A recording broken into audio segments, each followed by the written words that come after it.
Sabrina's 70s comic, issue 27. What makes Sabrina think it's a good idea to sing a song about loving one another in front of Hilda?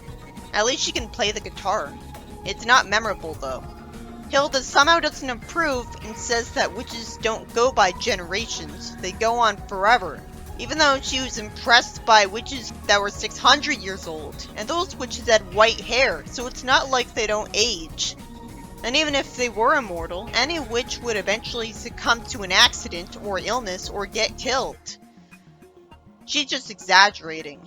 Ambrose tells Hilda to leave her alone, and we get way too many panels wasted on this tedious recurring plot point. Sabrina complains that music can't cause harm, and Hilda wouldn't even try to understand the new stuff. She thinks the Salem sing-along is corny at first, but then she decides to memorize the lyrics because she finds the music catchy. It doesn't make any sense that her singing lyrics is causing a bunch of bad things to happen to the house. They wouldn't make the lyrics magic words because then that would happen. She'd have to imagine that happening for it to happen. And the lyrics don't mention these things at all. I was looking forward to her bonding with her aunt, but nope. So Sabrina thankfully goes back to playing her song while avoiding punishment because it was an accident, I guess. Would it make more sense if she did that on purpose, to spite Hilda for not liking who she is? So how are modern songs that glorify criminals and vice better than this? At least Sabrina's generation was singing about love. Hilda should be complaining about that kind of music. Actually, as an evil stereotypical witch, she'd probably love music that glorifies crime. If she could get used to how new it sounded. I don't think she would like rap. In the next story, Harvey shows up at Sabrina's house saying that it's too hot outside, and he loves how the house is air conditioned. Hilda recklessly says that she doesn't have air conditioning, and that's because she's using magic instead. Sabrina shuts her up, covering for her with a lie that shouldn't work, because the hidden unit is still an air conditioner, and air conditioners are usually hidden somewhere. And Hilda thinks that Harvey's around so often that she keeps forgetting he's not one of them. Out of nowhere, Hilda says that it's so hot out there that it's even softening her heart. So she decides to hit Harvey with a spell of comfort so he won't feel so hot. Gee, I wonder if this was backfire because he takes too much advantage of it. Then Ambrose asks Hilda if she's had the potatoes peeling for tonight's dinner, and he tells her to stop casting spells because they're out of control, since too many were peeled, I guess. I can't see a problem. Wait, what? Why did Ambrose call Della Zelda? I guess it was an accident. It's nice of Hilda not to correct him.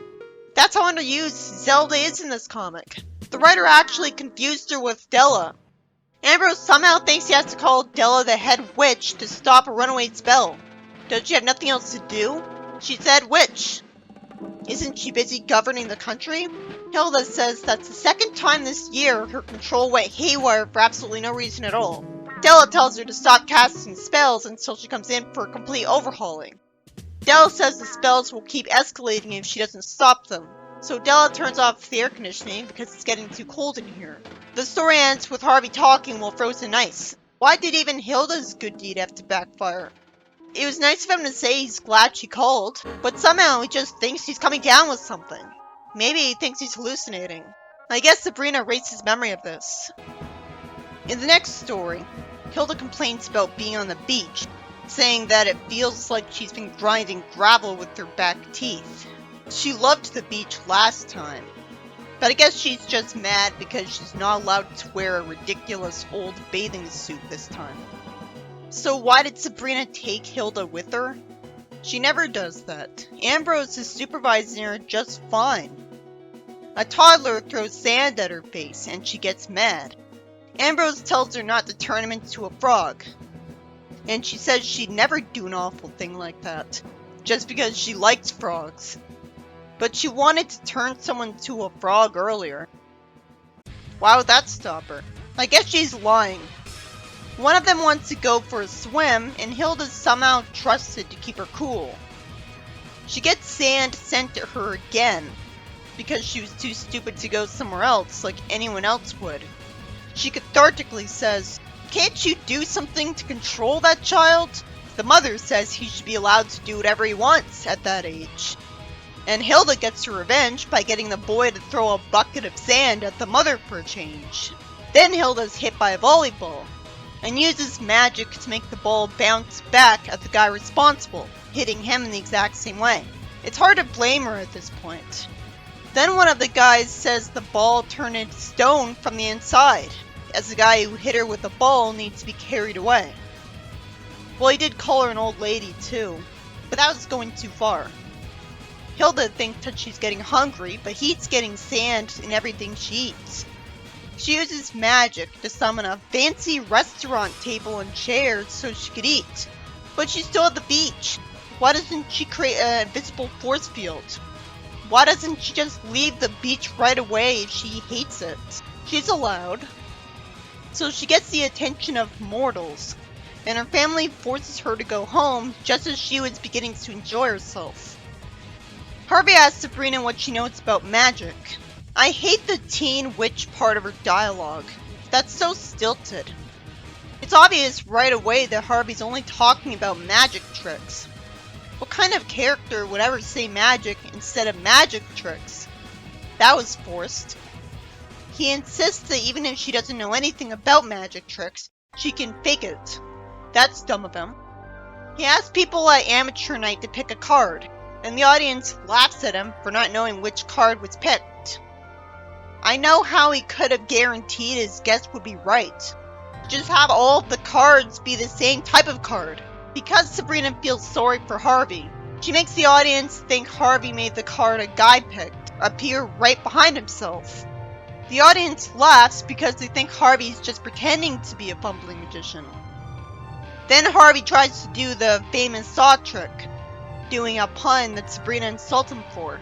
Everyone laughs because the boxes fell apart and everyone can see the fake legs. So Sabrina recklessly uses magic on herself, asking him to put her back together again, somehow not anticipating that he'd scream and freak out. He asks someone to get a doctor quick, even though Sabrina is clearly still in a good mood, so she's fine. Once everyone freak out, Harvey's congratulated for his skill, and some guys decide not to ask Sabrina how he did the tricks, because what would a girl know about magic anyways? Well, to be fair, she had no idea how to do magic tricks, so it was technically right about her. This panel was just meant as a joke because Sabrina's a witch. But it'd be better to show us at least one girl character who knows how to do magic tricks, if the writer doesn't want to portray him as right, or at least having a point. The first story is about Sabrina realistically enjoying the catchy song of an old witch book and playing it to make her aunt happy. But unfortunately, doing so ends up casting a bunch of spells and wrecking the moment. Which is really stupid, because how could she do that by accident? Why didn't Hilda find out about the side effect of the song and get rid of that book a lot earlier? The story just feels like a missed opportunity for her to bond with Hilda, so she couldn't get to learn her lesson that not all of the old songs suck. The second story is about Hilda growing a heart because she's so used to Harvey and making him immune to the heat wave. And while it's good to have her be sympathetic sometimes, it makes more sense to have Zelda do this. Somehow even that has to backfire because her magic goes out of control and she needs a tune-up. Which would only make sense if witches only had magic because of a machine in their body that could malfunction for the same reason other machines do. That makes sense since witches have a magic battery. There's nothing really special about witches inherently, if apparently you could put a magic battery in a mortal and turn them into a witch. But we're never actually shown her magic machine. It just seems like a diabolic ex machina for the last panel to happen. If she had a magic vital organ, the doctors on the planet would have discovered it and freaked out. Someone would have to erase his memory of seeing it and get rid of the scans. Even if it was mechanical, like it'd have to be a nanomachine so that even an X-ray scan couldn't detect it. The third story is about Hilda going to the beach, but she thinks it's a dumb place to spend the day when she loved it last time. Then why doesn't she immediately leave? So Hilda gets mad at a kid throwing sand at her face and another guy hitting her with a volleyball, dealing with the expected relatable problems you might get from going to a beach. And she uses her magic to get back at them, which is good for escapism, until you remember that she has no reason to stay at the beach. If you had a place you hated and wanted to leave, and you were a witch, you just warp back home. The final story is about Harvey inviting Sabrina to be his magician's assistant. I guess because he's lonely.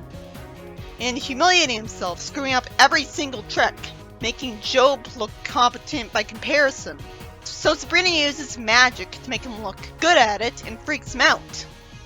I guess she had to erase his memory of this afterwards.